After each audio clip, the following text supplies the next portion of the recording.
in the cell adjacent to mine. He played Ravel and Rachmaninoff. Dear Vicky, in the cell adjacent to mine dwells an old man.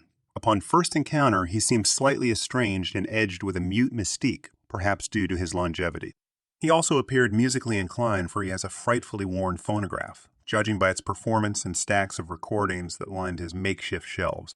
In the nights, I enjoyed listening to his selections by Ravel, Toscanini, and Sergei Rachmaninoff, which he played softly but almost incessantly. I think, for example, his favorite was Rhapsody on a theme of Paganini. Now I claim no expertise in this field of preferred art, but I've heard many eminent pianists play this music, and all of them, except the composer himself, played it as a mere crescendo and not with the wondrous virtuosity it demands. It is, to be sure, full of strains and cruel difficulties, but these are not the reasons for its being. It is a brilliant piece of artistry, but I think the old man's affinity arose from its sometimes impudence, its sometimes haunting satire, its sometimes laughing mockery of life impermanence and triviality.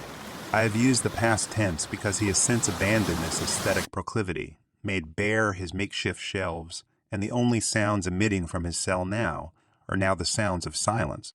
For most of us, music of aesthetic structure is the only possible medium, where wordless continuity bridges the awful void between now and some other time, a time in the future, a time in the past. But as we advance into the future, we somehow realize that there is no past. The past is only present when we carry it with us. The old man, in his restless abandonment, perhaps somewhere reached this rude rationale and sought refuge in remoter realms that commonly renounce our weary five senses. Such a realization is generally beyond our span of normal powers, for it demands not only rare courage, but equally irreconcilable aloneness. Admiration. He looks now like a waning grasshopper about to make his last leap.